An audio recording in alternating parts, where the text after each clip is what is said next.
اسلام جو ہے وہ ماڈرن دور میں فٹ نہیں ہے. تو یار کسی حد تک وہ ٹھیک کہہ رہے ہوتے ہیں. جو اسلام آپ کو انہوں نے پیش کیا ہوا کہانیوں والا وہ تو فٹ ان کو ہی نہیں ہے نا. اسلام تو اس چیز کا نام نہیں ہے نا. جو اس وقت مجھے بتائیں دنیا کا امن برباد کر دیا ہے ان تنگ نظر مسلمانوں نے, اس دنیا کو رہنے کے قابل نہیں چھوڑا ہوا.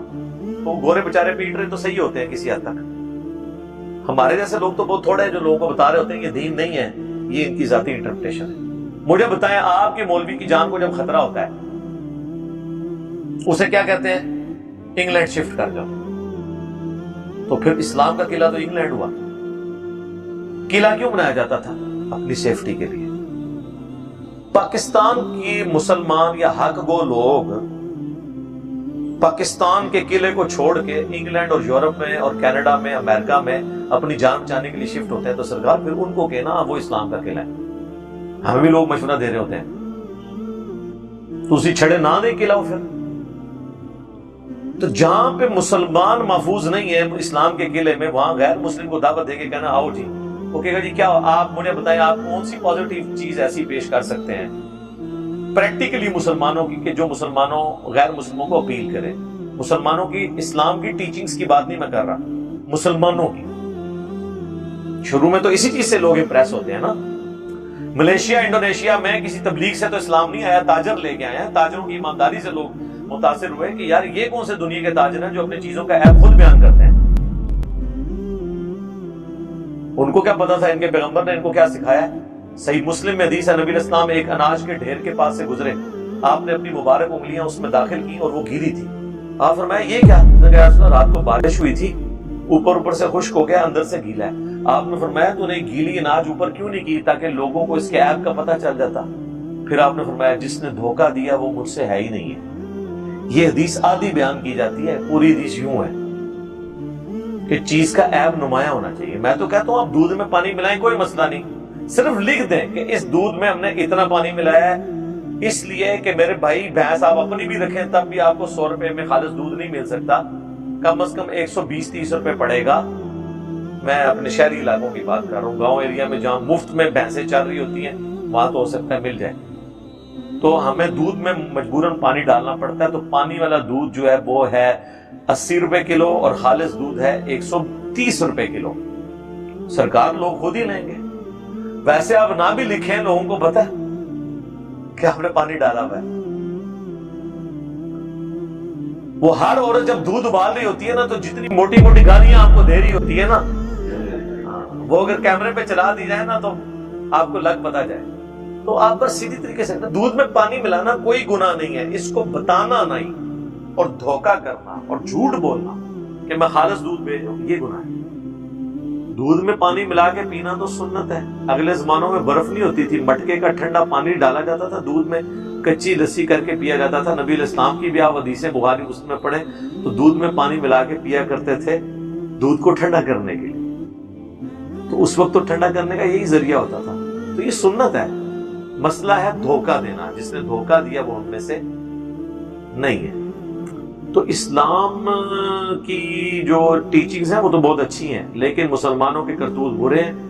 لہذا ماڈرن یا لبرلز جو کچھ کہہ رہے ہیں ان کو گراؤنڈز تو آپ کے مذہبی طبقے نے پرووائڈ کی ہے نا. ایک کافر تو امن سے بیٹھا ہے, مسلمان ہوتے ہی وہ بے امنا ہو جاتا ہے. اگر وہ شیعہ ہو گیا تو سنی کہے گا واجب القتل نہیں کہے گا. اور اگر بیچارہ وہ قرآن سے ڈائریکٹ آیات پڑھ کے ان کا ترجمہ کرے تو ہمارے لوگ کہیں گے گستاخ رسول کی ایک ہی سزا ہوگا, اور وہ پڑھ رہا ہوگا قرآن کی آیت. جی میرے ساتھ ہو چکا ہے. شروع میں میرے جب پمفلٹ آئے نا, یہ 2010-11 کی میں بات کر رہا ہوں, میرے گھر ایک نام لیٹر آیا.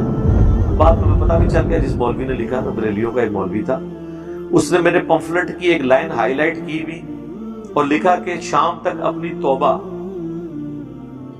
جو ہے نا وہ شہر کے فلاں چوک میں لٹکاؤ ورنہ میں ممتاز قادری کے مشن کو آگے لے کے چلوں گا. تو یہ ممتاز قادری کا جو واقعہ ہے نا اس کے بعد کی وہ بات ہے, مطلب یہ اب 2011-12 جب کی. اور وہ جو جملہ ہائی لائٹ ہوا تھا نا وہ پتہ کیا تھا, وہ صحیح بخاری کی حدیث تھی جو ہائی لائٹ ہوئی تھی. اور وہ یہ سمجھ رہا تھا کہ میں نے لکھا ہے, حالانکہ اوپر لکھا تھا صحیح بخاری حدیث نمبر 1010.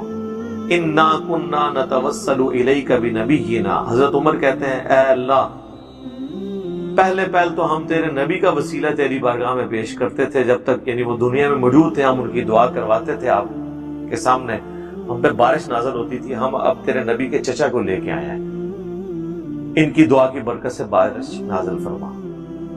اب انہوں نے جو وسیلے کا کانسیپٹ بنایا ہے اس میں تو یہ فٹ نہیں بیٹھتا تھا، تو چلے آپ زیادہ علمی اختلاف کر سکتے ہیں۔ اس نے کہا یہ گستاخی ہو گئی ہے، تو یہ گستاخی کس نے کی ہے؟ حضرت عمر نے۔ اس کے بعد کس نے کی ہے؟ امام بخاری نے۔ میں نے تو کی نہیں، میں نے تو نقل کیا ہے، میں تو نقال ہوا نا۔ جس قوم میں مینٹل لیول یہ ہو وہاں پہ آپ جو ہے وہ یہ نعرے لگنے دیں تو چپ کے رکھیں۔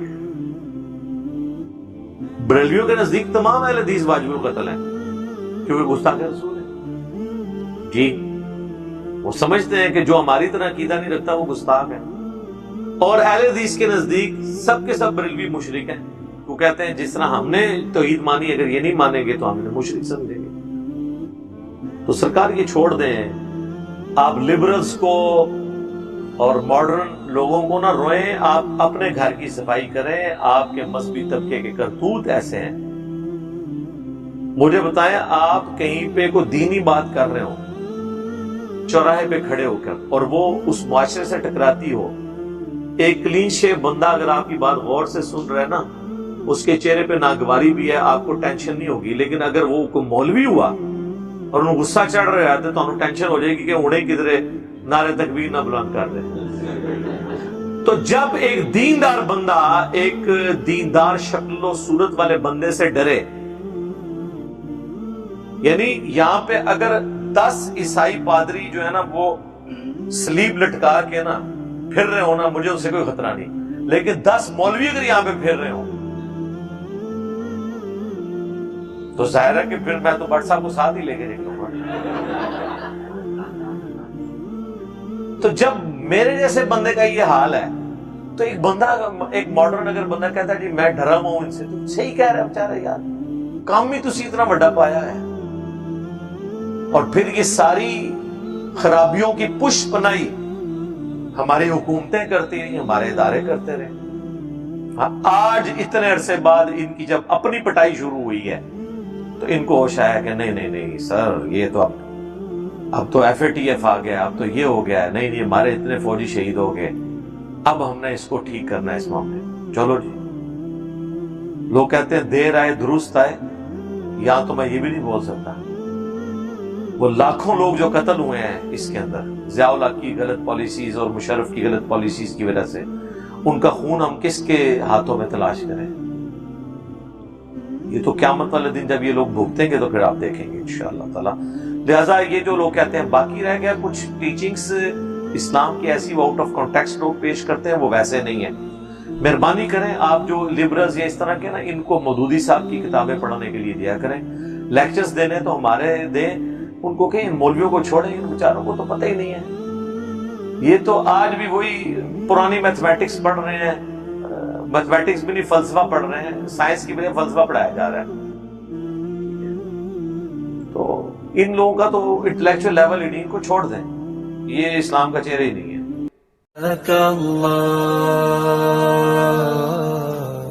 جزاک اللہ، جزاک اللہ، جزاک اللہ۔